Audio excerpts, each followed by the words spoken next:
Sometimes all of that hard work we put into a plan and strategy fails, and we have to go back to the drawing board and adjust. It's tough and a challenge, but I want to let you know that it happens to all of us. We all suffer through that sometimes.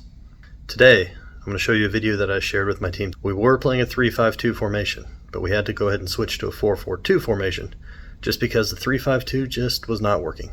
The players did not grasp the concepts well enough, and it was not working at our age. So we just had to go back to the drawing board and adjust.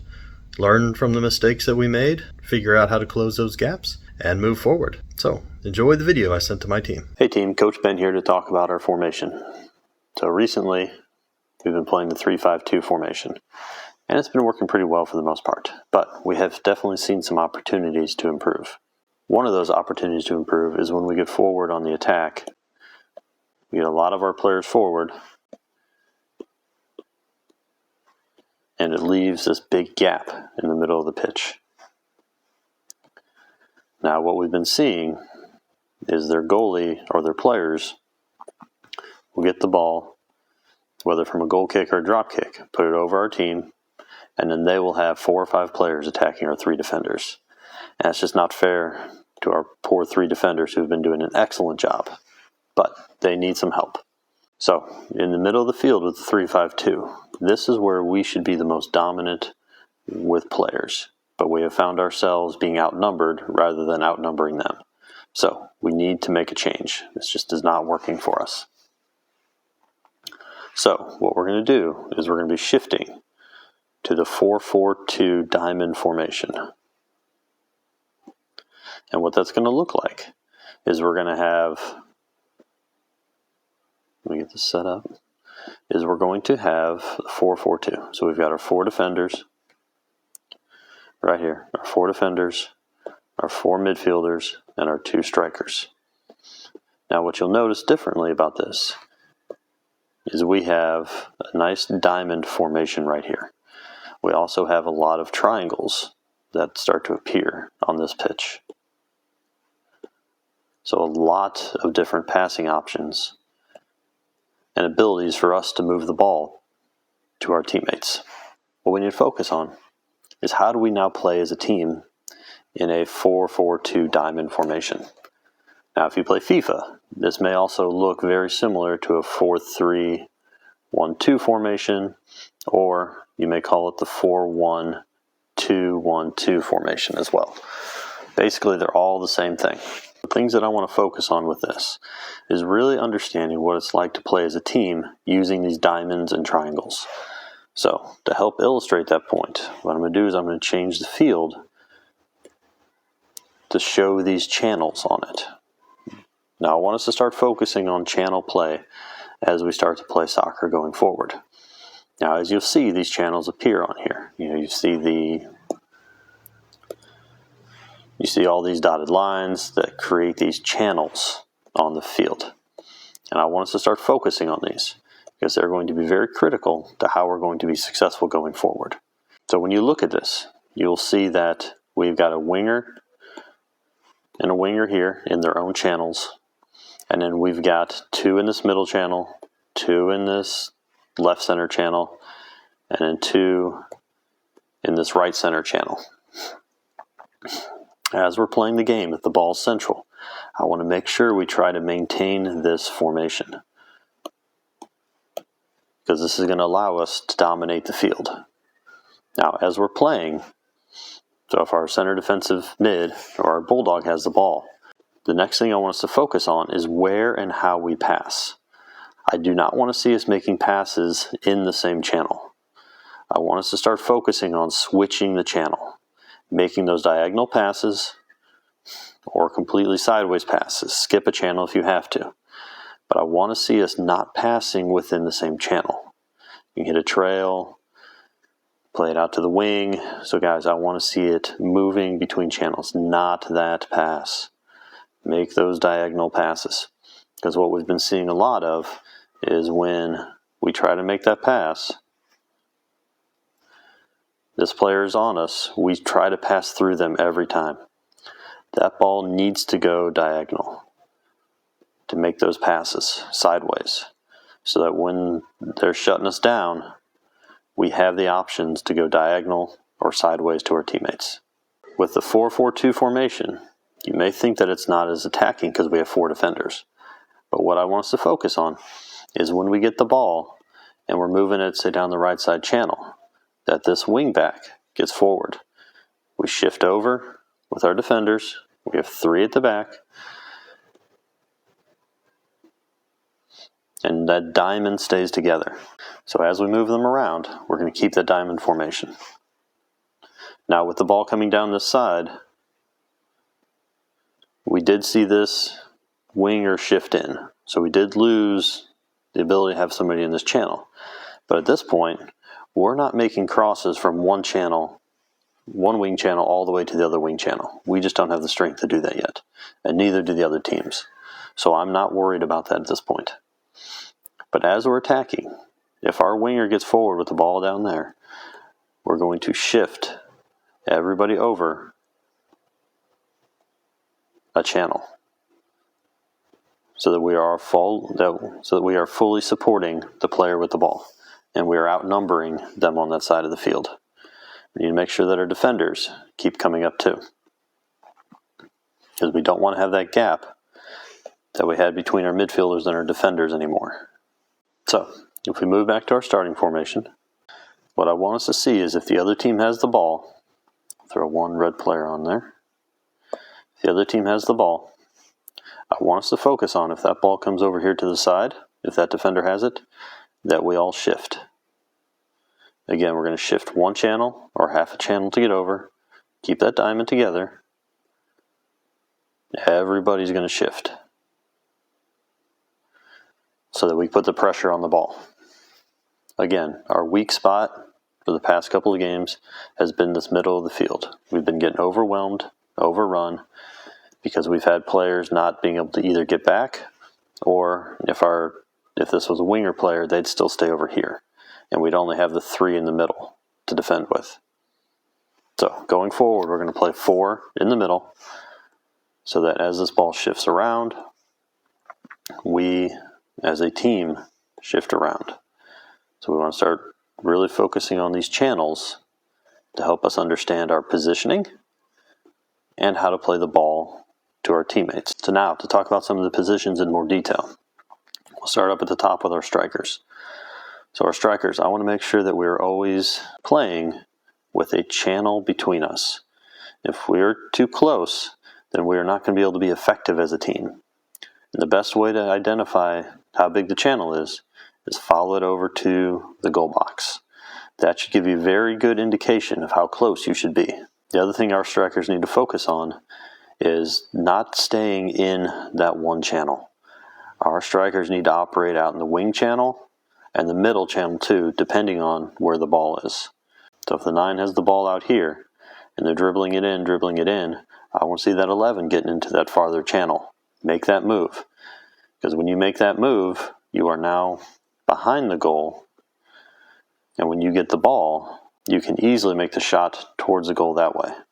Instead of trying to receive the ball here, have to make a turn and then shoot. So forwards, focus on always having a channel between you. All right, next position we're going to focus on is our false 9 right here. Now this position is one of the hardest positions on the field to play.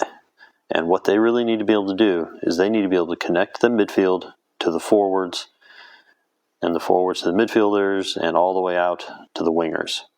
This is the Lionel Messi of the team. Their job is not necessarily score the goals, but if you watch Messi, the things that he does best is he receives the ball in space, gets open, and makes passes to his teammates to make his teammates look better. Yes, he scores fantastic goals, but really his strength lies in making the passes to his team. So what that'll mean is if the ball is back here, they've got to be able to come back and get into position, smart position, so that they can then receive the ball.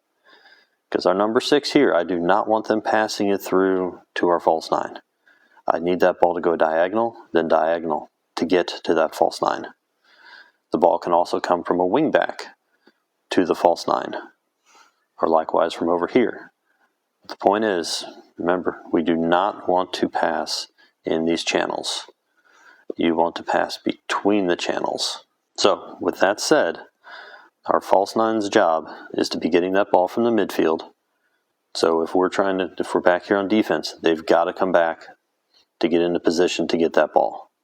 They can't just sit up here at top as if they're a striker. They've got to be able to find the opportunity to get open for that ball. All right, now we're going to move into our wider diamond positions. So those players are this player here and this player here. Previously, these players were used to playing out wide. So if you were a winger before in our 3-5-2, this is most likely where you'll be playing in this new formation. So you're going to be a little bit more central. But remember, when they have the ball, and if they're out here on the side, we're going to shift with them. Don't need to stay super wide anymore. And so like the strikers, wide diamond players, I want you to work on keeping a channel between you guys. So if we're in our normal starting position here, we have this central channel open between us. And if we shift to the side, we maintain a channel between us.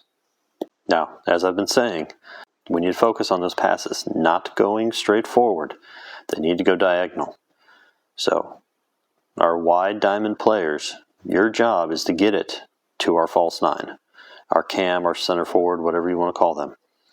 Your job is to get it to them so that they can then get it to the forwards further forward. On defense, it is critical that these wide diamond players come back and help defend. As you can see, if we're in this formation here, if we're defending deep and they're attacking us pretty strongly, heavily, we have 7 of our players back to defend. And that's what we need to do. We need to be stronger in defense, especially in the middle of the field, especially in this area right here. They're getting too many opportunities and time in that space. So on defense, don't worry about the channels. I need you guys to defend at all cost to win that ball back. But as soon as we win it back, break into those channels. Get away from your players so you can get open for that space. It's critical that we move quickly when we get the ball back. So if our center backs get the ball back and we're defending like this, get out to that channel, get out to that channel. Because if that ball comes in here, it can quickly be spread out. Instead of us being all congested like this and not communicating and not making good, hard, strong passes, and then they take the ball through and they score. So, wide diamond players, focus on having a channel between, and you're more narrow than you were before. All right, one of the biggest changes to this formation is we now have wing backs. So these wing backs, their primary job is to defend. But as we get forward in an attacking formation, or an attacking position, they need to get forward as well. They're going to be the ones who are going to be putting the most extra pressure on the other team. So when they have the opportunity to bomb forward, they need to do so. I know that they can, they've just been stuck at the back. I want them to be getting to the wings so they can be swinging those crosses in, and then we will have a numerical advantage in the middle. So in this example, we have 5 players ready to pounce on the ball, with the 6th just sitting outside the box. But again, remember your channels. So, wingbacks, your primary job is to defend, but I want you guys getting forward as well on the attack. All right, then we've got our 2 center backs here in the back. Their job is not changing much, except that we have 2 of them now instead of 3. So it's going to become a little bit more critical for these 2 to communicate and help us understand when we're stepping forward for offsides. Because that's one thing that we definitely need to work on as a team, pulling our line forward and pulling the other team offsides. We've had a couple opportunities to have them offsides, but we ended up with a center back all the way at the back, and then the other team came in and had the breakaway. So when we pull out, we need to communicate. Say, hey, push out, everybody get out, and move forward. Get the whole team forward, get that offsides line moving forward, and force their other team out too. In conclusion, we are switching from the 3-5-2 formation to the 4-4-2 diamond formation. And the biggest things that we need to remember from this is we now have this diamond in the middle, and we have all these triangles all over the pitch. The other big key thing to remember is our channels. So we've got these channels that run down the field, and we want to make sure that we have 2 people in each channel at a time and no more. The center backs are excluded from that. But anybody forward from that, we do not want to have more than 2 people in channel, or else it's just going to get congested and we're not going to be able to move the ball around well enough. So make movement, work together, and make sure you guys stay spread out for those passes. And on defense, when we're under attack, we got to make sure that all 4 of our defenders are getting back to defend, as well as our diamond in the middle. And on defense, I'm not as worried about positioning, especially because they've been attacking down the central. We need these 3 defenders to really shut down the play, with our false 9 kind of hanging out up top, ready to pounce on any loose ball that comes out and start playing the ball forward. Okay, so maybe that wasn't the most polished video for the team. But I was able to communicate that we needed to make a change. I told them why we needed to make the change and what we're going to do with that change. If you would enjoy this sort of analysis for your team, please let me know, and I'll see what I can do to help you out. In the meantime, please click that like and subscribe button, and enjoy some of these other videos. Thank you. Have a great day.